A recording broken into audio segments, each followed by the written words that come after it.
आज से जब लगभग 50 दिन पहले ये प्रोटेस्ट स्टार्ट हुआ था, तो एक बार ही ऐसा लग रहा था कि ठीक है, नए-नए बच्चों का एक प्रोटेस्ट है, कितना ही दिन चलेगा। कुछ दिन चलेगा और वो बस अपने घर चले जाएँगे। क्योंकि ऐसी धारणा ऑलरेडी सेट कर दी गई है कि हमारे जो जेन ज़ी है, वो ज़्यादा रिस्पॉन्सिबल नहीं है। लेकिन ये प्रोटेस्ट लंबा चला और थैंक्स टू सोनम वांगचुक जी, उन्होंने अपनी बात को न सिर्फ मजबूती से उठाया, बल्कि उन्होंने अपने भूख हड़ताल से सरकार को इस चीज पे ध्यान देने के लिए मजबूर कर दिया। जनता की आवाज धीरे धीरे, जनता में उनकी आवाज धीरे धीरे पहुंचने लगी। धीरे धीरे लोगों को एहसास हुआ कि ये इतना पढ़ा लिखा साइंटिस्ट आदमी क्यों भूख हड़ताल कर जा रहा है। और सचमुच ये एक ऐतिहासिक क्षण बनने वाला था। धीरे धीरे लोग जंतर मंतर पे इतनी संख्या में इकट्ठा हो गए कि सरकार को एक डर सा महसूस होने लगा। और जैसे ही ये प्रोटेस्ट इस तरफ बढ़ा कि अब हम संसद का भी घेराव करेंगे, अपनी आवाज संसद तक पहुंचाएंगे, ये प्रोटेस्ट सच में अपने एक इनिशियल फॉर्म से निकलकर एक रिवॉल्यूशन की तरफ बढ़ गया। धीरे धीरे ये प्रोटेस्ट जो 20 जुलाई को हुआ, हालांकि सरकार ने अपनी मंशा जाहिर नहीं की और वो जैसा कि इग्नोर करने में लगे हुए थे, वो इग्नोर ही करते थे। उनको लग रहा था कि ये प्रोटेस्ट, आज तक उन्होंने बहुत से प्रोटेस्ट को ऐसे ही दबाया है अपने बल से, तो ये ऐसा भी होगा। लेकिन ये इस बार उनका सामना एक नई जनरेशन से हो रही थी, जो सबसे सीरियस काम कर रही है, लेकिन मोस्ट अनसीरियस तरीके से। और जो तरीका जेनजी ने इजाद किया, उसका कोई तोड़ सरकार के पास नहीं था। सबकी रील्स प्रोटेस्ट की वीडियोस पे पट गई।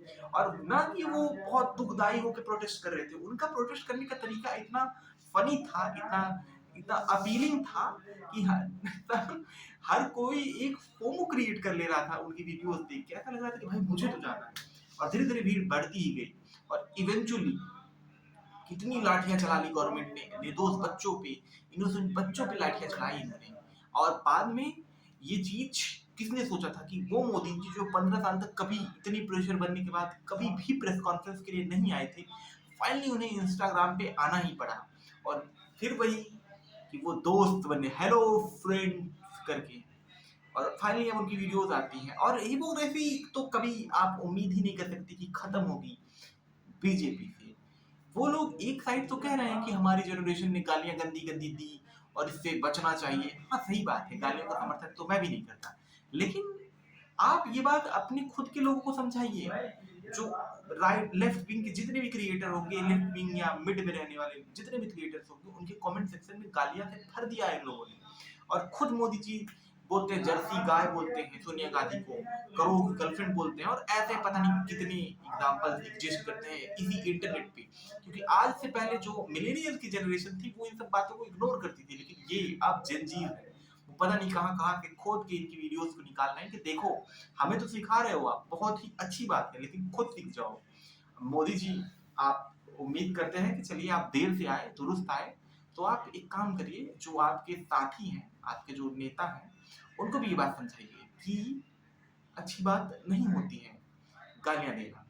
ये जो रोज आप इंस्टाग्राम पे लाइव आ रहे हैं, आप कुछ ऐसा करिए जिससे जिन जी की लाइफ थोड़ी आसान हो, उन्हें फील हो और उन्हें गवर्नमेंट पे एक भरोसा इस्टेब्लिश हो। ये आपका ही काम है। वही जनरेशन आगे वोट देने वाली है, तो आप बात को समझिए।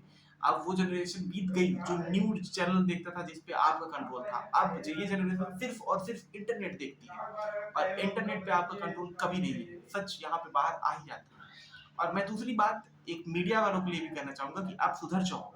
अब आपने वो राम लक्ष्मण रेखा क्रॉस कर दी है। अगर अब आप नहीं सुधरोगे तो बाद में, जैसे इस प्रोटेस्ट में हो रहा था कि लोग आपको भगा रहे थे, गालियां सुना रहे थे, तुरंत आपके इर्द गिर्द खड़े होकर आपको हुटिंग कर रहे थे, ये चीजें कहीं नॉर्मल ना हो जाए। और इस कंडीशन में फिर आप मोदी जी की तरह रो भी नहीं सकते, क्योंकि आप मीडिया हो। और ये जो आपके ऊपर वाले एंकर बैठे हुए हैं, कुछ लोग, चंद लोग जो एसी वाले स्टूडियो में बैठ के बातें करते हैं और बच्चों को आतंकवादी, देश विरोधी और पता नहीं क्या क्या नाम देते हैं। सुधर जाइए आप लोग, नहीं तो आपके पत्रकारों को शायद ग्राउंड लेवल पे पत्रकारिता करना मुश्किल हो जाएगा। जनता का आपसे भरोसा इस कदर उठ जाएगा कि लोग आपको कोई पूछेगा भी नहीं। और ये बहुत अनफॉर्चुनेट होगा देश के लिए, क्योंकि जो टीवी मीडिया होती है वो कहीं ना कहीं किसी भी सरकार की न्यूज का फेस होती है। तो जैसे कि अभी आजकल ये कहने में एक चलन चलने में आ गया है कि मीडिया प्रचार के लिए है, समाचार के लिए नहीं। इस बात को गलत साबित करना ये आपकी जिम्मेदारी है।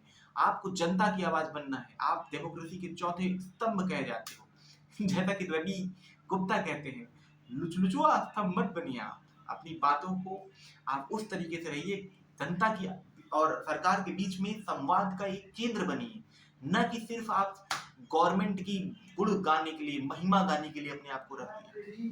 तो फाइनली अब मोदी जी जब कम्युनिकेट करना स्टार्ट ही कर दिए, तो मैं उनसे कहना चाहूंगा कि प्रेस कॉन्फ्रेंस तो आपके बस की बात नहीं है, क्यों ना आप जेनजी से डायरेक्ट लाइव चैट करिए।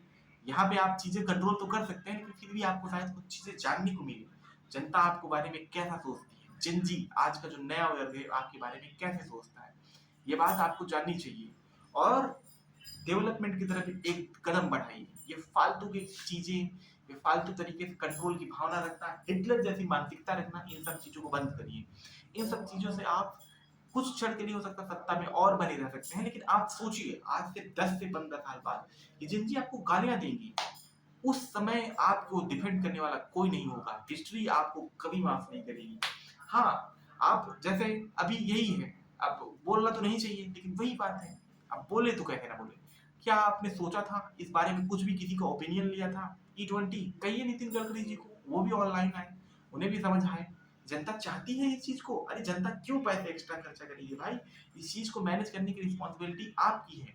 और अगर आपको करना ही है तो इससे पहली बात तो एक साइंटिफिक तरीके से रिसर्च करवाइए। कहीं ऐसा ना हो कि हम लोग थोड़े से पैसे और थोड़े से नजरिए को, वैसे तो बच नहीं रहा है, लेकिन जैसा आप कहते हैं बचेगा, बचाने के चक्कर में अपनी इन्वायरमेंट को ही ना गवा दे।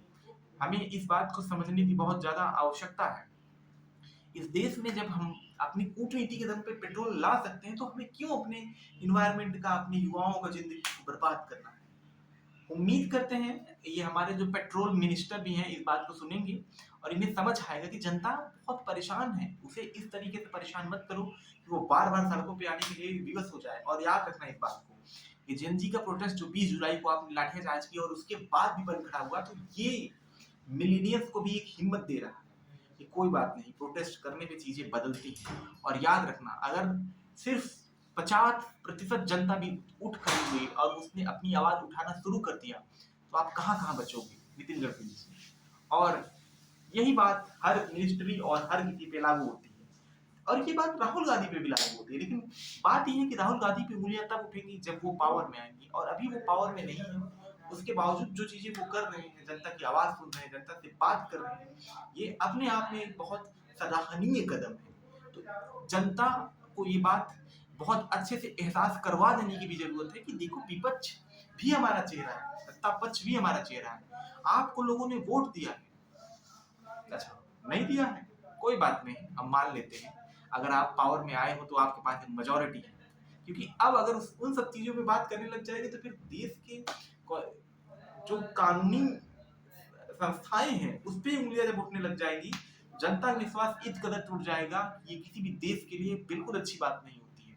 और हाँ, आप जो लोग कहते थे ना कि हम लोग बांग्लादेश और नेपाल से इंस्पायर्ड जेनजी हैं, श्रीलंका से इंस्पायर्ड जेनजी हैं, हम लोग वो जेनजी नहीं है। हमने अपनी बातें मनवाई अहिंसा और सत्य के दम पे, न कि हिंसा और नफरत के दम पे। हाँ, आपने ये जो चीजें की हैं वो एक रिएक्शनरी के रूप में कहीं ना कहीं चीजें कुछ कुछ गलत हुई, उसके लिए शायद एक जिंदगी समुदाय समझता भी है, बहुत से लोगों ने माफी भी मांगा, लेकिन आप बात को समझिए। आप जनता को जब इस तरीके से दबाते रहेंगे तो वो अपनी आवाज को उठाने के लिए हिंसा के रूप में निकल आती है चीजें। इस बात की रिस्पॉन्सिबिलिटी भी आपको लेनी पड़ेगी मोदी जी। बाकी उम्मीद करते हैं अब आपने अगर बदलाव करने का मन बनाया ही है, तो उम्मीद करते हैं आप धीरे धीरे बहुत सी चीजों में बदलाव करेंगे। ओके फ्रेंड्स, अगली वीडियो तक वेट करते हैं और बात करते हैं।